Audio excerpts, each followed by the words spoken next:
Hey, I'm Rob Greenfield. Welcome to my tiny house in Orlando, Florida. This tiny house is 100 square feet. I built it for under $1,500, all using about 99% repurposed and secondhand materials, while creating just about 30 pounds of trash. So today, I'm gonna give you a tour of my simple, sustainable life and show you my homestead.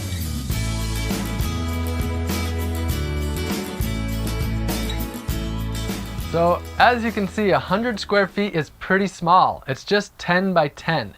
And some of you might be thinking, isn't this just a shed? Well, I designed it to look like a shed, basically, so that it would be within basic building codes.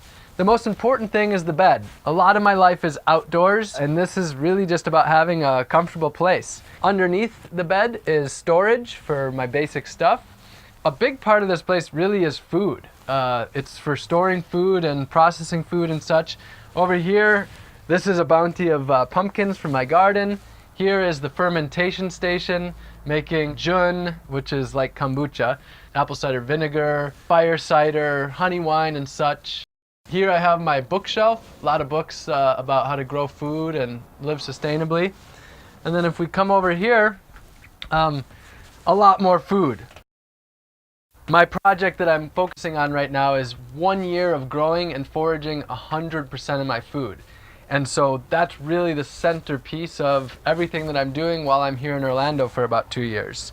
So fruits and veggies that I've harvested from my garden and from foraging. Up here, honey from my bees. I harvested about 75 pounds of honey, somewhere around there this fall. I don't have a whole lot of possessions. I aim to live pretty simply. This is all my clothes on this shelf and then some of my basic items. So the desk I built out of leftover materials from the build and pallet wood. 99% of this house is built with secondhand materials and repurposed materials. The floors, for example, were from a house that flooded, and this was stuff they were getting rid of, throwing away. The bed is leftover wood and also flooring. The burlap that I'm using for the walls is from a leftover craft project. One thing I should mention is the house isn't 100% done, so a bit of a work in process still, but good enough to be able to show you the place. Really important thing is my deep chest freezer.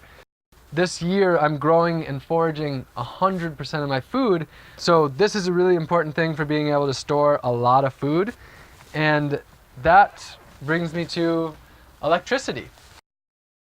My original plan here was to live off the grid like I did in my first tiny house in San Diego.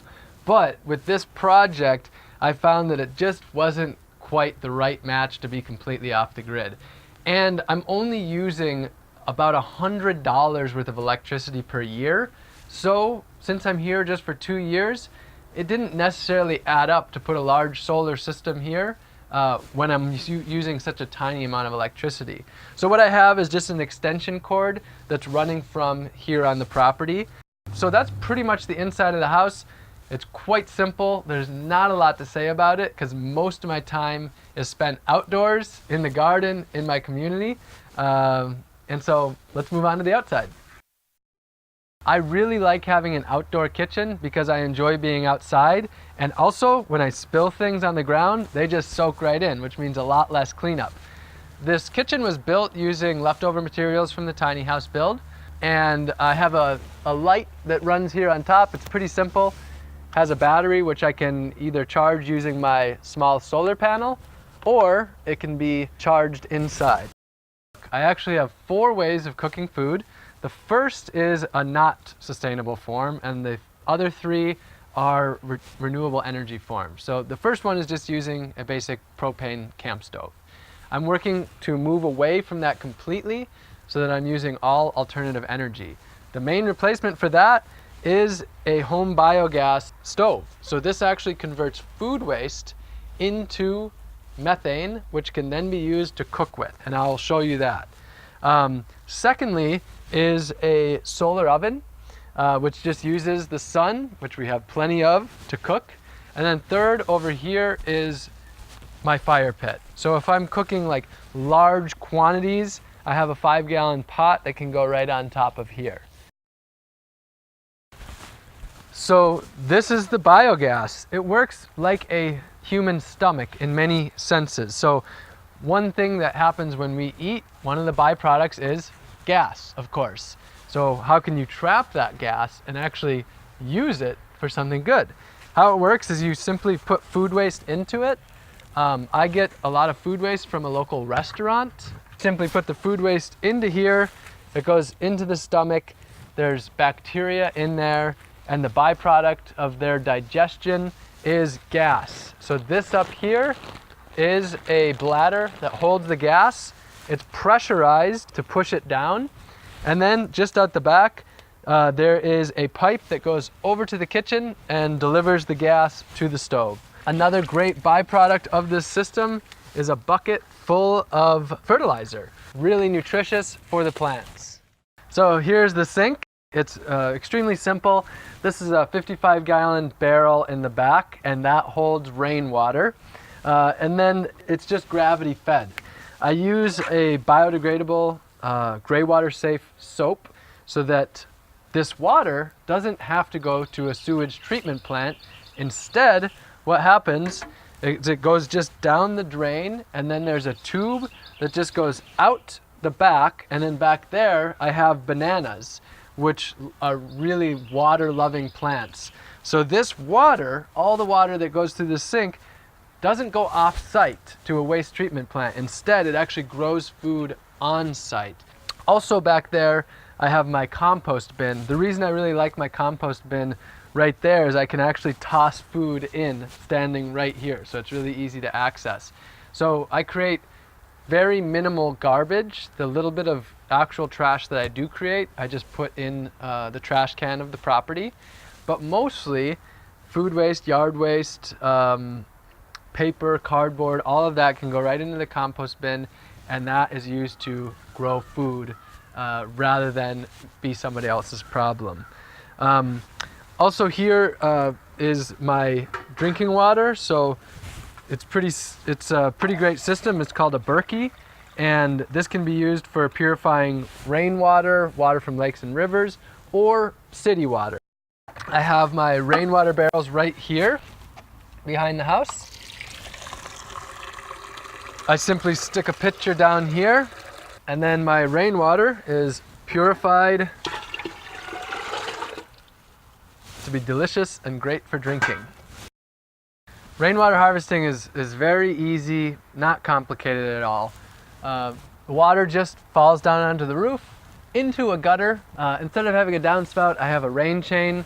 The water just falls into this barrel, and then it's stored right there. Really simple as that.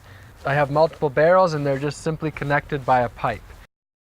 So this might be the part of my homestead that I'm the most excited to show you. This is a 100% closed loop composting toilet system.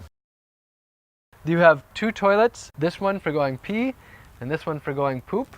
Pee is a bucket, a 5-gallon bucket under here that's filled with water. It's used for about a day, and then basically the pee is diluted by about a 10-to-1 ratio. That water is then simply dumped onto fruit trees, bushes, and such to grow food. Poop goes into this one. How it works is you simply sit down like you would on any other toilet. After you go, instead of flushing, you simply add sawdust to cover it up, and it's amazing that all you need to do is cover it up, and then there's no smell. Instead of buying toilet paper, I grow my toilet paper right here on site. This is called the blue spur flower.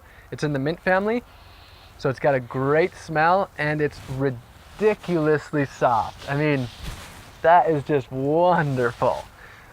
So that is then composted as well.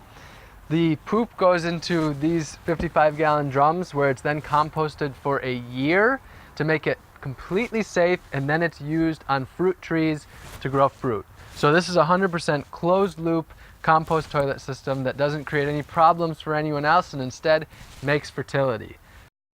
So because the property owner's roof is much larger, I also harvest rainwater off of their roof. I have two 275-gallon totes. This is used for watering the garden, for filling up the barrel at the sink, and for showering. This is my shower right here. works pretty simply. I have a 5-gallon bucket down here that I fill up, and then that just goes right over, and it's just a little handheld shower using rainwater, and honestly, I love it. To me, showering rainwater is one of the greatest ways to shower. A little bit about transportation, how I get around. So I don't have a car or a driver's license. I have a bicycle, and I use that to go almost everywhere that I need to go in Orlando. And then I also have a bicycle trailer, and that bicycle trailer can carry up to 300 pounds. So I can use that for hauling lots of stuff in my garden, tools or huge hauls of food. I can also use that for furniture, materials for the house, things like that. Lastly, let's move on to the garden. So one of the most frequent questions that I'm asked is, do I own the land? How did I find the land? Do I pay rent? What I've done is a work exchange. So I met someone who's always wanted to live sustainably, who's wanted a homestead for 25 years. And in exchange for me setting up my tiny house on her property for these couple of years, I'm helping her do that. And then everything that I create will be hers for the years to come. So I'm helping her grow her own food. I've turned the whole front yard into a garden. And the tiny house, after I leave, will be hers to use however she wants. So it's a exchange rather than a monetary transaction. We don't have a monetary transaction. Instead, it's how can we work together to meet each other's needs? And that's what my life is all about. Reducing the ways that we have to work for money, and instead, how can we work together to help each other out? There is a lot going on here, and I can't possibly squeeze it all into one video. But if you have a desire to live in a way that's better for the earth, your community, and yourself, then I am here at your service, and there'll be plenty more videos to come. If you were inspired and you got something out of this, then I would really encourage you to subscribe and stay in touch. I love you all very much, and I'll see you soon. I'm an icon, man. And my girl about a 10. I should fuck her in the Benz.